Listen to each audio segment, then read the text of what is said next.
Okay, hello again. This is Reverend Sean over the Center Path, and we're number 7 on the list. So we've already done the. I'm always going to tell you what I told you and tell you what I'm going to tell you, and then I'll tell you what I tell you, and then we'll go over a review at the end of each one of these. These are only about 5 or 6 minutes, 7 minutes long, I think, is what it is.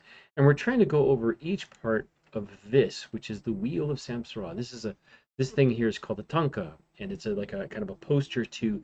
It's a teaching poster used mostly for this one is in a Mahayana, like Tibetan or Vajrayana. This is a very typical Tibetan kind of style of art. I really like it. I have one, an actual one in my office, which I've shown in the first video, and we'll go on from there. So right in the middle, right there is that's the three poisons, and then of course the second wheel is the development of karma, which is development of good karma, which rises and poor karma, and karma has all these different attributes, which we'll get into another time as well. I just wanted to like explain each one of these icons and what they really kind of mean. And then we skipped out of the 6 layers here of the wheel of Samsara, and we moved out to the first one, which was a blind man, it's ignorance, and this one is construction of a guy making pottery, and it's about making something of that ignorance, right? Connection. And then here we have the monkey in the tree, which is the, of course, monkey mind jumping around. And then down here we have a boat crossing the stream. I always talk about stream entering and stream crossing and all this kind of stuff. And try and get to the other side to liberation. We need to take into consideration and learn about the five aggregates, which is the mind and the body and the consciousness and mental formations and feelings and stuff like that. And then we come down here to another little picture down about 5 o'clock of a building. And if we look at this building, it has a few interesting things. Again, it's a form. Okay, so like the boat was a form. This is kind of the mind body idea again, has this own form, which includes my this everything, right? And this one has one, two, three, four, five, six windows. That's important. Six entryways, right? Which are the senses. You're like, wait, I only have five senses. We have one eye, right? We have nose, we have mouth, that's three, ear, feeling, and that's five. Six is mind. And so the mind, the way it reacts is, to take that information and it runs all by itself, just like the eye does. Right? Kind of runs by itself. It just sees things.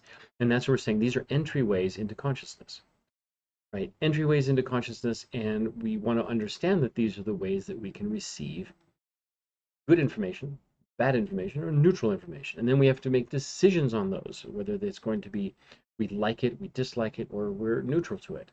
But that's how things get in. And so this is just another concept of how the body and how the mind work together.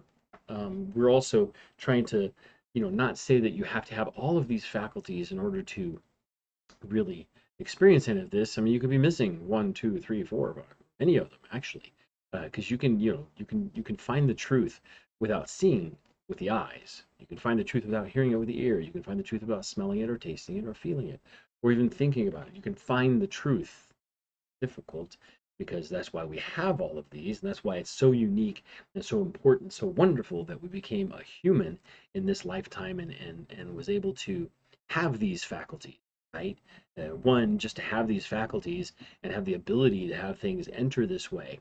Now, the problem with it though is when we think about how we enter or how things enter, there's a difference. Now, me, I'm almost 60. My ears have changed over time. So I've played musical instruments and music too loud that injured my ears, and also the ear degrades over time. So there's things that I can't hear that younger people can hear. Okay, so that means that my reality is a little different than theirs. And same thing with my eyes. I do have a colorblind problem, especially in the yellow and kind of green realm. And so I don't see those colors like everybody else does, especially like men and women don't see colors the same. Women have more cones, men have more rods.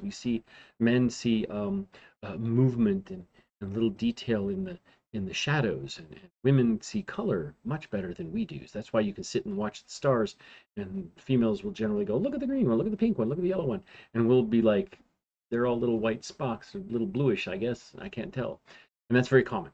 Okay, so different parts of the body and even your tongue, that's totally different. What tastes really wonderful to one person is really terrible to another, and etc. Other factors of this is kind of a physiological. I like this one because it's physiological.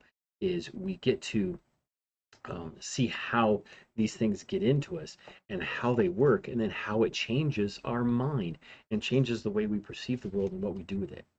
Anyway, this is the next in line of just how to understand the wheel of samsara. And we're here in the the chain of dependent origination, how they all develop. So right before this, we had go down here. We had the boat. Remember, crossing the river, crossing the stream, and that had the five faculties also. So we have our five aggregates, right? So you had form, which is the boat, the feelings, perception, mental formations, and consciousness. And then we come down here, and then how does stuff get into affect those? And here we are. So don't forget to subscribe. That's right down there, right there. And there should be another video up at the top on this one for your viewing enjoyment, if you like. And let me know what you're thinking of this, and if there's any questions or any comments, please put them down in the comments. And don't forget to subscribe. And we'll talk to you soon in the next one, which is gonna be actually down here, and a couple little people that are quite happy hanging out with each other, and little sweetie pies. So anyway, this is Reverend Sean over the Center Path, and I just wanted to get you guys tuned in on just a training tool, right? This is a teaching tool. So if you get one, right, you can get one. I found a really neat one on Etsy that's amazing looking, and it's very modern and much more simplistic than this one, which I like because this one has so much detail and there's so many little things in here, and a lot of it's kind of hard to see. So I mean, this is a gorgeous, in my opinion, art piece. And anyway, so hope you guys are doing well. Take care of yourselves, and we'll see you soon with the next one.